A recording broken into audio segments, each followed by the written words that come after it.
When you type election fraud into Facebook, the first result you get is a report that says staff at a children's museum in Pennsylvania are brainwashing kids into accepting rigged elections. Second advice from Facebook? A reference to an article from the Mega Underground website alleging that Democrats are planning to rig the midterm elections in November. The article asserts that you should still be furious as hell about the fraud that happened in 2020. Despite promises from digital giants to solve an issue blamed for increasing divisiveness and distrust, disinformation about voting and elections is widespread on social media with less than 3 weeks till polls shut. The founder of the Global Project Against Hate and Extremism and a participant in a group known as the Real Facebook Oversight Board that has criticized the platform's initiatives, Heidi Beirich, stated, "You would think that they would have learned by now. They have had elections before. Prior to Trump's loss in 2020, this need to have been addressed.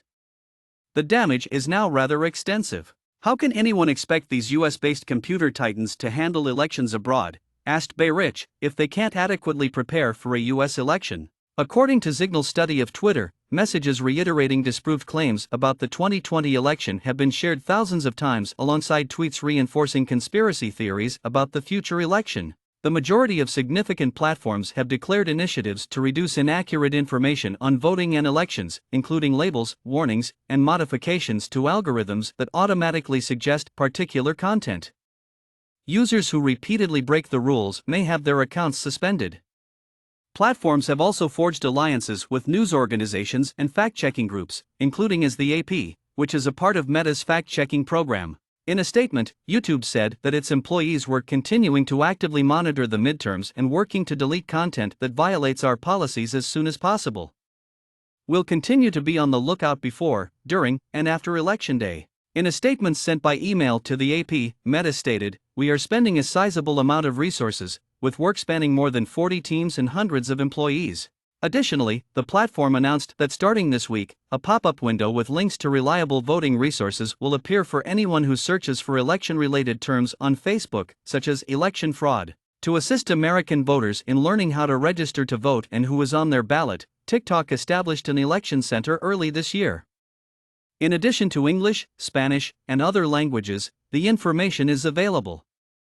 The platform, which is currently a top informational resource for young voters, also flags content that is deceptive. However, laws designed to stop damaging election-related misinformation aren't often strictly implemented. For instance, false statements can frequently be found buried deep in the comments section, where they might still influence other users. Trump's misleading claims about the 2020 election were amplified by Meta, Twitter, TikTok, and YouTube, according to a paper from New York University that was published last month. According to the survey, there are unclear regulations addressing false information and lax enforcement. Several organizations have called on digital companies to take more action because they are alarmed by the volume of false material on voting and elections. On smaller platforms like Gab, Getter, and Truth Social, which Trump himself uses, and are popular with some conservatives and far-right organizations, election misinformation is even more pervasive. However, compared to Facebook, YouTube, or TikTok, these websites have very small audiences. In order to stop the dissemination of false information prior to the elections, Beirich's organization, the Real Facebook Oversight Board, created a list of 7 proposals for Meta. They included alterations to the platform that would prioritize content from reliable news sources over partisan websites that frequently disseminate false information, as well as more focus on false information aimed at Spanish and other-speaking voters. According to Brenda Victoria Castillo, CEO of the National Hispanic Media Coalition, much of the false information aimed at non-English speakers appears to be intended to suppress their right to vote. She added that the efforts made by Facebook and other platforms are insufficient to address the scope of the problem posed by false information. Castillo claimed that we are being misled and dissuaded from using our right to vote. And others in positions of authority, including Mark Zuckerberg, CEO of Meta, do very nothing while profiting from the misinformation.